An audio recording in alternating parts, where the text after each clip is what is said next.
नमस्कार। मैं डॉक्टर राजकुमारी शर्मा आज आपके समक्ष बाल कृष्ण भट्ट द्वारा रचित निबंध ईमानदारी लेकर उपस्थित हुई हूँ। बाल कृष्ण भट्ट भारतेंदु युगीन परंपरा के निबंधकार हैं। भट्ट के निबंध अधिकतर समाज और सामाजिक यथार्थ की भावभूमि के निकट ही रहे हैं। उनके निबंध निम्न मध्यम वर्गीय जीवन की समस्याओं पर आधारित होते हैं। छोटे छोटे विषयों पर लिखे जाने वाले निबंधों में कोई ना कोई मूल्य अवश्य आ जाता है, क्योंकि हम जानते हैं मूल्य ही हमारे जीवन को एक तरह से विकसित करते हुए दिखाई देते हैं और कहीं ना कहीं उनकी नींव एक तरह से हम में पूरी तरह से समाहित है। तो उन नींव के द्वारा व्यक्ति किस तरह से अपने जीवन को आगे बढ़ाता है और इस तरह के शाश्वत मूल्य किस तरह से हमारे जीवन में कारगर सिद्ध होते हुए भी दिखाई देते हैं, ये कहीं ना कहीं मूल्यों के द्वारा ही बताया जा सकता है, जो हमारे मन को झकोरते हैं। इन्होंने सामाजिक, ऐतिहासिक, पौराणिक और इतिहास आदि विषयों पर निबंध लिखे। ये निबंधों के माध्यम से समाज की विसंगतियों को लोगों के सम्मुख खोलकर दिखाना चाहते हैं। ईमानदारी निबंध में रोजगार और व्यापार की गतिविधियों पर तीखा व्यंग किया गया है। लेखक ने समाज में व्याप्त भ्रष्टाचार और विषमता आदि के खिलाफ अपना रोष प्रकट किया है, जो वातावरण, समय और स्थिति परिस्थिति के अनुसार बदलते जीवन और उससे उत्पन्न समस्याओं पर आधारित है, वो भी तर्क के आधार पर। हम देखते हैं कि किस तरह से बालकृष्ण भट्ट ने ईमानदारी पर जो व्यंग कसा है वह हम देखते हैं कि लोग जब तक नौकरी नहीं मिलती है या जब तक कोई भी कार्य वह नहीं करते हैं, उससे पहले वह अपनी धारणा अवधारणा के माध्यम से बताते हैं कि वह किस तरह से अपने जीवन को, अपनी नौकरी को पूरी निष्ठापूर्ण तरीके से निभाएंगे। पर जैसे ही सब चीजें मिल जाती है तो उसमें वह पूरी तरह से ईमानदारी नहीं दिखाते हुए दिखाई देते हैं। तो कवि ने इस तरह से, निबंधकार ने इस तरह से निबंध के माध्यम से ईमानदारी का जो रूप स्वरूप है, भाव है, वह दिखाने का प्रयास किया है। संक्षिप्त में बालकृष्ण भट्ट का जीवन परिचय। बालकृष्ण भट्ट आधुनिक हिंदी निबंधकारों में एक सशक्त हस्ताक्षर माने जाते हैं। उन्होंने निबंध, नाटक, उपन्यास और पत्रकारिता आदि अनेक विधाओं में लिखकर अपनी विलक्षण प्रतिभा का परिचय दिया है। पंडित बालकृष्ण भट्ट का जन्म प्रयाग के अहियापुर में जून 23, 1844 में हुआ। इनकी आरंभिक शिक्षा घर पर ही हुई। भट्ट की स्मरण शक्ति तीव्र होने के कारण 12 वर्ष की अल्प आयु में ही संस्कृत के अमरकोश तथा लघु सिद्धांत कौमुदी कंठस्थ कर ली थी। बाद में इन्होंने नियमित रूप से मशीनरी स्कूल में प्रवेश पाकर आगे की शिक्षा प्राप्त की। बालकृष्ण भट्ट ने अपनी प्रतिभा के बल पर अंग्रेज छात्र से एक कदम आगे ही रहे। इनके शिक्षा व्यवहार से प्रभावित होकर वहीं के अंग्रेज पादरी ने बालकृष्ण भट्ट को ईसाई बनने के लिए लगातार दबाव देते रहे। इन्होंने ईसाई धर्म के प्रति अपनी अनिच्छा को व्यक्त करते हुए यहाँ से त्याग पत्र दे दिया। बालकृष्ण भट्ट ने इलाहाबाद में भारत भवन पुस्तकालय की स्थापना की और 1 सितंबर 1877 ईस्वी को हिंदी प्रदीप संपादक के रूप में कार्य किया, यानी कि हिंदी पत्रिका के संपादक के रूप में इन्होंने अपना कार्य किया। बालकृष्ण भट्ट एक साधारण परिवार में उत्पन्न हुए। पिता बेनी प्रसाद भट्ट इन्हें बचपन से ही एक तरह से छोड़कर चले गए थे। माता गंगा देवी ने अपने पीहर में रहकर दोनों भाइयों का भरण पोषण किया। भट्ट जी को कोई भी व्यवसाय बांध नहीं सका। कहने का तात्पर्य है, ना ही वह किसी व्यवसाय में मन लगाकर काम कर पाए, ना ही नौकरी कर पाए, जिनके कारण वह एक तरह से अपना जीवन ऐसे ही व्यतीत किया। सन 1888 में प्रयाग में कायस्थ पाठशाला कॉलेज में संस्कृत के प्रोफेसर के रूप में नौकरी की, जो सन 1908 तक चली। बालकृष्ण भट्ट ने स्वाधीनता आंदोलन में भागीदारी लेने के लिए अपनी इच्छा से नौकरी का त्याग कर दिया। नौकरी छूटने के कारण पारिवारिक दृष्टि से कई समस्याएं उत्पन्न होने लगी। ऐसी स्थिति में हिंदी प्रदीप के प्रकाशन पर भी खतरा मंडराने लगा। बिना पैसे के कोई भी पत्रिका या कोई भी काम हम देखते हैं सुचारू रूप से नहीं चल सकता। पर हिंदी के प्रेमी होने के नाते उन्होंने अपनी जितनी भी कमाई थी, जितनी भी पूंजी थी, वह एक तरह से हिंदी प्रति पत्रिका में एक तरह से लगा दी।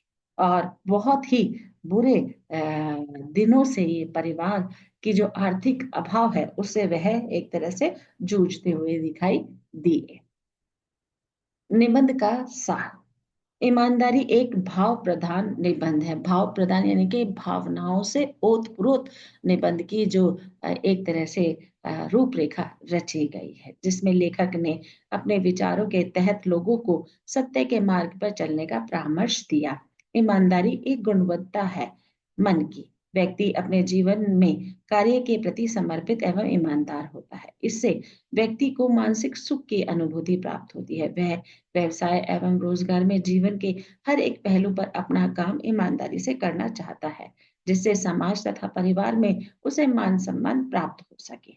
ईमानदारी इंसान की सकारात्मक मानसिकता है, जिसके कारण वह अपने कर्तव्य को पूर्ण निष्ठा एवं सच्चाई से एक तरह से निभाता हुआ दिखाई देता है। लेखक ने अनेक कहावतों के माध्यम से ईमानदारी का जो रूप स्वरूप है वह एक तरह से बताने का प्रयास किया है कि व्यक्ति के जीवन में अगर वह काम के प्रति ईमानदारी नहीं रखता है तो जीवन में वह किसी भी पल या किसी भी आधार पर वह अपने आप को सही रूप में नहीं आंकता हुआ दिखाई देता है। ऐसे ही बहुत सारे उदाहरण इसमें सकारात्मक दृष्टि के माध्यम से बताने का प्रयास किया है। एक माध्यम मैं आपके सामने रख रही हूँ। ईमानदारी रोजगारियों में ही पाई जाती है, अर्थात नौकरी करना अथवा सेवा प्रदान करने वाले व्यक्ति के लिए ईमानदार होना अति आवश्यक होता है। इसी से उसकी सफलता का प्रमाणिक रूप प्राप्त होता है। रोजगार में ईमानदारी का अर्थ अपने कार्यस्थल पर समय पर पहुंचकर अपने कार्य को पूर्ण निष्ठा एवं लगन से करना होता है। लेखक ने कुछ ऐसे उदाहरणों पर व्यंग कसा है कि जो अपना काम पूर्ण ईमानदारी से नहीं करते हैं, कार्य में एक तरह से असमर्था का भाव एवं समय की बर्बादी करते हैं, उन्हें कभी भी ईमानदार नहीं कहा जा सकता।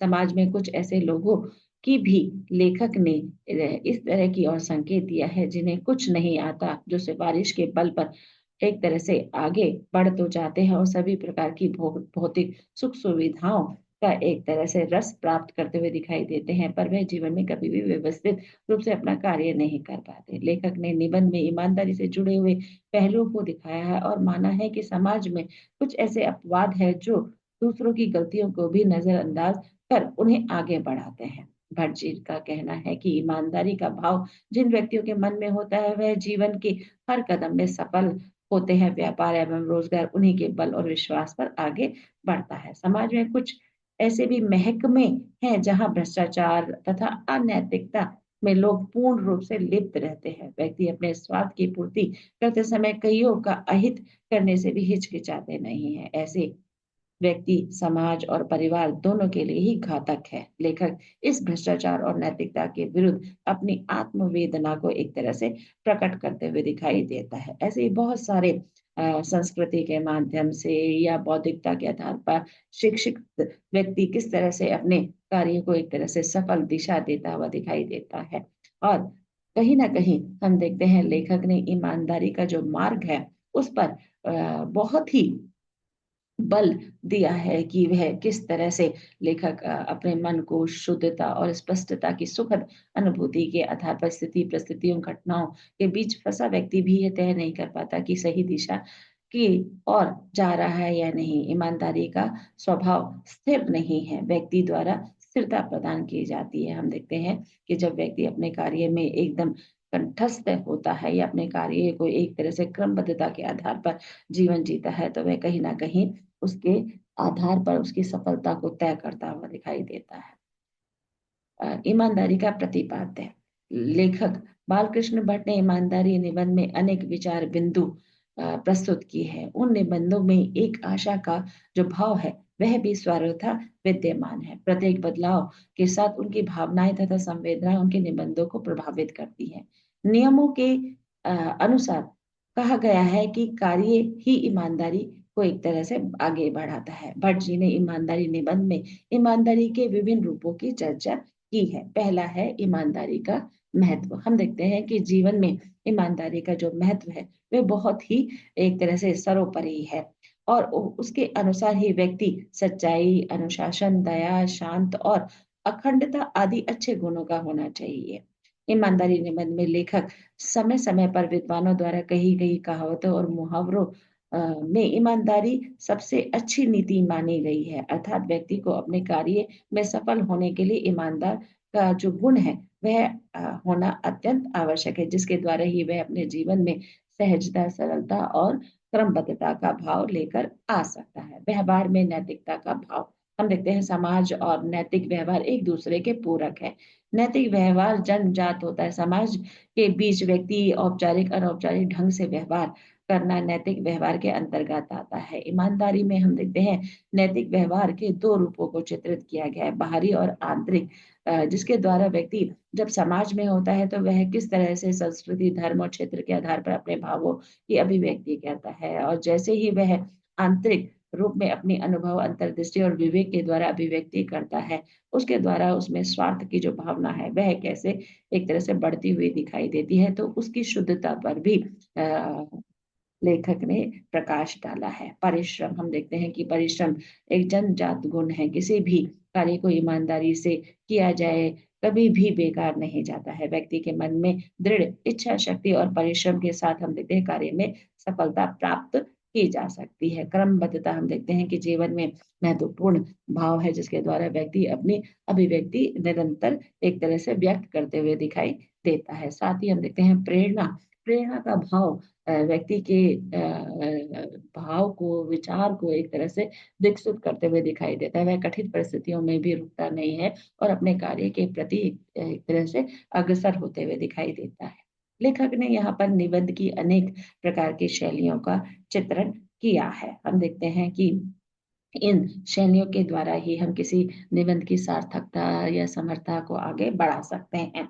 वर्णनात्मक शैली। हम देखते हैं कि जैसे ही शब्द से ज्ञात होता है कि भट्ट जी ने निबंधों में वर्णनात्मक शैली का भाव स्पष्ट किया है। ईमानदारी निबंध में कल्पना तत्व की प्रधानता है जिसके माध्यम से लेखक ने जीता जागता चित्र प्रस्तुत किया है। लेखक वर्णन करता है कि विलायत में बहुत से लोग ऐसे हो गए हैं और जिन्होंने शुरू में मोची या चमार की नौकरी तथा पेशा इख्तियार कर गाड़ी या हम देखते हैं कि बहुत मेहनत कर ईमानदारी से अपने जीवन का एक तरह से सार प्रस्तुत किया है। भावात्मक शैली। इस प्रकार के निबंधों में भावों की प्रधानता होती है, उसके पश्चात कल्पना के साथ और विचार तत्व का स्थान भी होता है। ईमानदारी में लेखक ने उदाहरण देते हुए कहा है कि मनुष्य को अपने काम में कृत कार्य होने के लिए कौन कौन से उत्तम गुण प्राप्त होने चाहिए। जो व्यवहार में सफाई या ईमानदारी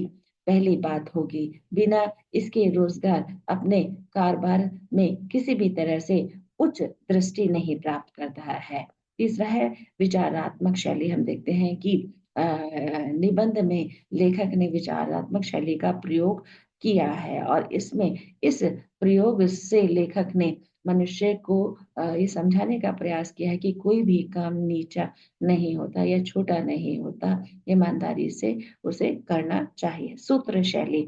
लेखक सूत्र शैली में अपने विचार प्रस्तुत करता है और एक तरह से कार्य को सर्व रूप में एक तरह से रखते हुए दिखाई देता है। व्यंग्यात्मक शैली। बालकृष्ण भट्ट ने ईमानदारी में व्यंग्यात्मक शैली का प्रयोग किया है जिससे उनके विनोदी स्वभाव का परिचय मिलता है। विषय अनुरूप व्यंग कहीं मार्मिक और कहीं तीक्ष्ण हो गया है। इसका प्रयोग उर्दू भाषा के शब्दों में ज्यादा देखने को मिलता है। अंतिम है भाषा शैली। बालकृष्ण भट्ट ने ईमानदारी में भाषा का एक अलग रूप देखने को मिलता है। इन्होंने भाषा की दो कोटियों का प्रयोग किया है। प्रथम तत्सम भाषा में और दूसरा हम देखते हैं संस्कृत के तत्सम शब्दों का प्रयोग कर निबंध की एक तरह से रूप को बढ़ाया है। कहावतों और मुहावरों का भी प्रयोग आकर्षक बना हुआ है। काव्यात्मकता। भाषा का आकर्षण अलंकारिकता ही है जो उनके भावात्मक निबंधों में देखने को मिलता है। निष्कर्ष हम देखते हैं कि बालकृष्ण भट्ट ने ईमानदारी में नियमों और सिद्धांतों के आधार पर अनेक प्रकार की कहावतें और मुहावरों को गढ़ा है और उनकी पृष्ठभूमि एक तरह से तैयार की है।